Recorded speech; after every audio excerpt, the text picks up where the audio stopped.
दोस्तों कहानी शुरू होती है और हम देखते हैं एलिस नाम की एक सिंगल मदर को जो कि एक मैगजीन में राइटर का काम करती थी। आगे जब एलिस किसी काम से दूसरे शहर जा रही थी तभी उसकी पास वाली सीट पर बिली नाम का एक लड़का आकर बैठ जाता है। तभी बिली एलिस को देखता है और पहली ही नजर में उससे प्यार कर बैठता है, लेकिन एलिस उस पर ध्यान नहीं देती और सोचती है कि इसकी उम्र के सभी लड़कों का यही हाल है, कहीं कोई सुंदर लड़की देखी नहीं कि उससे प्यार कर बैठते हैं। आगे जब हवाई जहाज में टर्बुलेंस आती है तो डर के मारे एलिस बिली का हाथ पकड़ लेती है। अब ये देखकर बिली बहुत ज्यादा एक्साइटेड हो जाता है और सोचने लगता है कि अब तो ये भी मेरे से सच्चा वाला प्यार करती है। थोड़ी देर बाद हवाई जहाज भी लैंड हो जाता है और फिर जब एलिस अपनी सीट से उठकर जाने लगती है तो वो अपना पेन ड्राइव वहीं पर भूल जाती है, जो देखते ही बिली उसे वो लौटाने के लिए उसके पीछे भागता है, लेकिन तब तक एलिस अपनी बहन के साथ वहाँ से जा चुकी थी। आगे कार में उसकी बहन उसे कहती है कि मैंने तेरे लिए एक डॉक्टर लड़का देखा है जो तुझे भी बहुत पसंद आएगा, लेकिन एलिस उसे कहती है कि नहीं, मुझे उससे नहीं मिलना। फिर अगले दिन वो अपने ऑफिस पहुँचती है जहाँ पर उसका बॉस उसे कहता है कि आजकल तुम क्या लिख रही हो, दिन ब दिन तुम्हारे आर्टिकल बिल्कुल घटिया होते जा रहे हैं। तुमको पता है इसका क्या रीजन है? कि तुम सिर्फ अपना सेम रूटीन फॉलो कर रही हो और कुछ भी नया ट्राई नहीं कर रही, और जब तक तुम कुछ नया ट्राई नहीं करोगी तब तक तुम कुछ नया लिख भी नहीं सकती। जरा तुम अपनी ये कोलीग को देखो, ये कैसे नाच रही है, ये हमेशा कुछ न कुछ नया ट्राई करती है और इसके लिखे हुए आर्टिकल्स भी सभी को पसंद आते हैं। अब अपने बॉस की बातें सुनकर एलिस को भी जोश आ जाता है तो वो कुछ नया ट्राई करने के लिए अपना कंप्यूटर ऑन करती है, पर तभी उसे पता चलता है कि उसका पेन ड्राइव तो खो गया है। इसी दौरान उसकी नजर एक पेपर पर पड़ती है जिस पर बिली ने अपने नंबर लिखे हुए थे।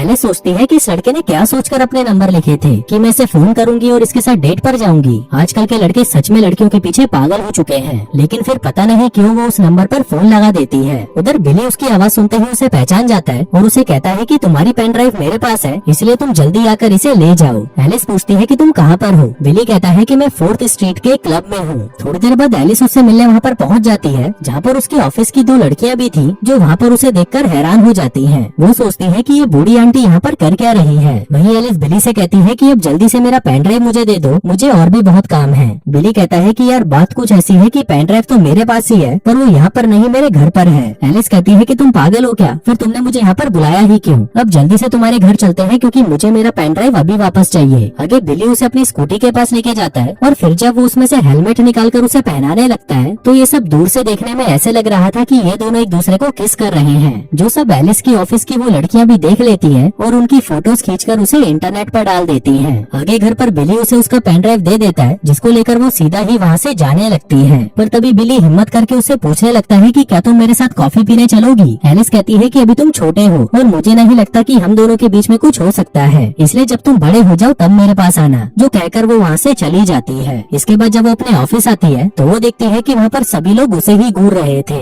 जो देखकर उसे कुछ समझ नहीं आ रहा था कि ये लोग मुझे ऐसे क्यों देख रहे हैं। इसी दौरान वहाँ पर उसकी असिस्टेंट आती है जिससे एलिस पूछती है कि ये सब क्या चल रहा है, यहाँ पर सब मुझे घूर क्यों रहे हैं? असिस्टेंट कहती है क्योंकि तुम्हारी एक जवान लड़के के साथ किस करते हुए फोटो वायरल हो रही है, जिसको देखते ही एलिस घबरा जाती है और कहती है कि ये जैसा दिख रहा है वैसा कुछ नहीं है। लेकिन वही ये बात जब उसके बॉस को पता चलती है तो वो कहता है कि ये तो बहुत अच्छी बात है कि तुम कुछ नया ट्राई कर रही हो, इससे तुम्हें कुछ नया सीखने के लिए इंस्पिरेशन मिलेगी। उधर एलिस भी सोचती है कि अगर उसके बॉस को ये सब अच्छा लग रहा है तो क्यों ना इसी काम को जारी रखा जाए। जिसके अगले दिन वो बहुत ही सुंदर बनकर बिली के कॉलेज पहुंच जाती है और उससे पूछती है कि आज रात को तुम फ्री हो क्या? बिली कहता है कि मैं तो जब से पैदा हुआ था तब से ही फ्री बैठा हूँ। अब बिली को लग रहा था कि एलिस उसके साथ इंटीमेट होने वाली है, लेकिन वो तो उसे अपना नकली बॉयफ्रेंड बनाकर रात को एक पार्टी में ले जाती है। वहीं जब बाकी के लोग उसे एक जवान लड़के के साथ घूमते हुए देखते हैं तो वो सभी एलिस से जलने लगते हैं। फिर अगले दिन वो बिली को अपने साथ एक फैशन शो में ले जाती है जहाँ पर जब मॉडल्स रैंप वॉक कर रही थी तो उसी दौरान एक मॉडल की हील टूटने की वजह से वो वहीं पर गिर जाती है, पर तभी बिली उसे उठाने के लिए उसके पास आता है, जो सब एलिस की कंपनी की सीईओ भी वहाँ पर देख रही थी। फिर फैशन शो के बाद वहाँ पर एक पार्टी होती है जहाँ पर एलिस बिली के साथ चिपक चिपक कर डांस कर रही थी और वहीं ये सब उसका बॉस भी देख रहा था।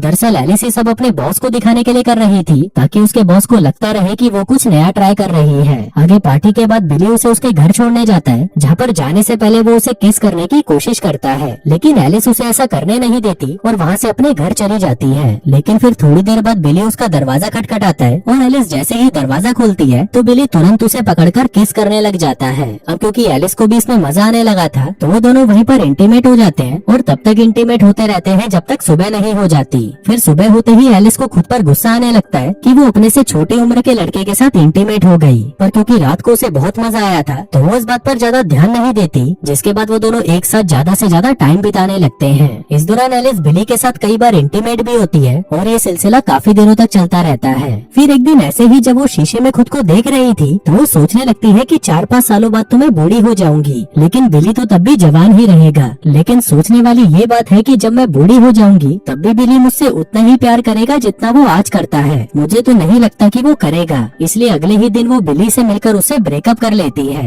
वो कहती है कि देखो बिली, ये सब मौज मस्ती 1-2 सालों तक तो चल सकती है, लेकिन जिस दिन तुम्हें मुझसे भी कोई सुंदर मिल गई तो तुम मुझे छोड़कर चले जाओगे। अभी सुनकर बिली निराश हो जाता है क्योंकि वो तो सिर्फ उसी से ही प्यार करता था। अब ऐसे ही कई दिन बीत जाते हैं और फिर एक दिन एलिस की सीईओ इनके ऑफिस आती है ताकि वो अगले महीने में आने वाली मैगजीन का कवर फोटो डिसाइड कर सके। तभी वो एलिस से कहती है कि इस बार मुझे कवर फोटो के लिए एक नया मॉडल चाहिए। वो उससे पूछती है कि तुम्हारे बॉयफ्रेंड बिली का क्या हुआ। मुझे लगता है कि हमारे कवर फोटो के लिए वो बिल्कुल बेस्ट रहेगा, क्योंकि मैंने उसे उस दिन फैशन शो में उस मॉडल की मदद करते हुए देखा था और मुझे लगता है कि हमारे कवर फोटो के लिए उसका चेहरा बिल्कुल बेस्ट है। अब उसका नाम सुनते ही एलिस परेशान हो जाती है क्योंकि उसने इतनी मुश्किल से तो उससे अपना पीछा छुड़वाया था और ये बुढ़िया उसे वापस लाने को कह रही थी। तभी उनका बॉस कहता है कि मैम ये काम तो बहुत आसान है क्योंकि बिली एलिस के लिए कुछ भी कर सकता है। आगे एलिस अपने बॉस के पास आती है और उसे कहती है कि मेरे से ये नहीं होगा क्योंकि मैंने बिली से ब्रेकअप कर लिया है और अब मुझे उससे कोई मतलब नहीं है। इस पर बॉस कहता है तो मैं क्या करूँ, अब तुम्हें उससे कोई मतलब हो या ना हो, लेकिन अगर वो फोटोशूट वाले दिन यहाँ पर नहीं आया तो उसके अगले दिन से तुम भी ऑफिस मत आना। अब एलिस के लिए उसकी इज्जत से ज्यादा उसकी नौकरी जरूरी थी तो वो बेशरम होकर बिली को कॉल करती है, लेकिन जब वो उसका फोन नहीं उठाता तो एलिस सीधा उसके घर पहुँच जाती है। आगे बिली उसे अपने साथ कॉफी पे ले जाता है जहाँ पर एलिस उसे सारी बात बताती है और कहती है कि मुझे तुम्हारी हेल्प चाहिए। बिली कहता है कि नहीं, मैं तुम्हारी कोई मदद नहीं कर सकता,